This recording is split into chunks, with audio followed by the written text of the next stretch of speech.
Pour la deuxième fois cette semaine, il n'y a pas eu de cotation à la maison du port de Plérin en raison de l'absence de deux industriels majeurs de l'abattage, la Cooperl et Bigard Socopa. C'est donc un véritable bras de fer qui est engagé entre les éleveurs et les industriels du secteur qui sont en désaccord sur un prix minimum pour la viande de porc. Quelques chiffres de la filière porcine en 2014. Ce sont 24 millions de porcs élevés en France, dont les 3/4 de la production est assurée par le Grand Ouest, comprenez Bretagne, Pays de la Loire et Normandie. 95% de cette production est abattue dans 23 abattoirs spécialisés, mais les deux acteurs majeurs du secteur sont Bigard Socopa et la Cooperl, qui à eux deux regroupent un peu moins de 50% des capacités d'abattage. Alors pourquoi ces deux industriels n'ont pas souhaité participer à la cotation du marché de Plérin ? En cause le prix du porc français à 1,40 € au kilo qu'ils jugent trop élevé par rapport aux autres pays européens.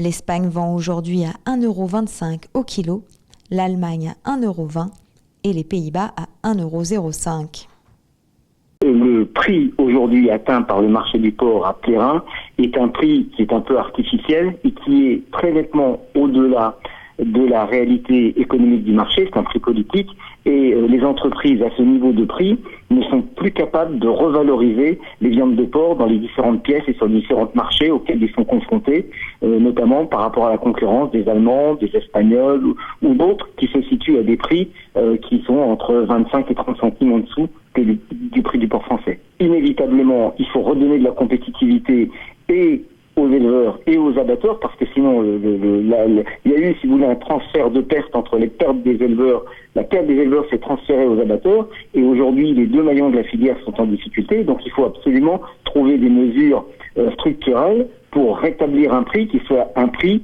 solide et qui tienne compte du marché et de la concurrence européenne. Aussi bien Cooperl que Bigard continuent à acheter des porcs et n'ont pas arrêté d'acheter des porcs français mais élevés en France, et continuent leurs abattages, mais simplement ils ne passent plus par le canon breton, ils font leurs achats en direct. La finalité, c'est de faire le meilleur prix et le prix le plus représentatif pour les éleveurs. Et quand vous avez trois acheteurs du marché sur 8 qui ne sont pas là et dont l'activité totale représente près de la moitié de la production française, ça pose problème. J'ai vécu dans ma carrière de directeur de marché du porc d'autres situations comme celle-là. Il faut dire clairement qu'on navigue à vue. Les éleveurs ont un prix de 1,40 € aujourd'hui qui est à peine suffisant. Et les abattoirs sont sur un marché en concurrence avec du porc du nord de l'Europe qui au bas mot est 25 centimes moins cher. Donc, première hypothèse, c'est que le prix du nord de l'Europe remonte. Mais cette hypothèse-là, on va vite l'exclure parce que vu le contexte de marché, ça ne se passera pas. Donc, deuxième hypothèse, s'il faut retrouver de la fluidité en France, la fluidité en France ne pourra se faire qu'à un certain prix de marché, donc il peut y avoir des corrections de prix.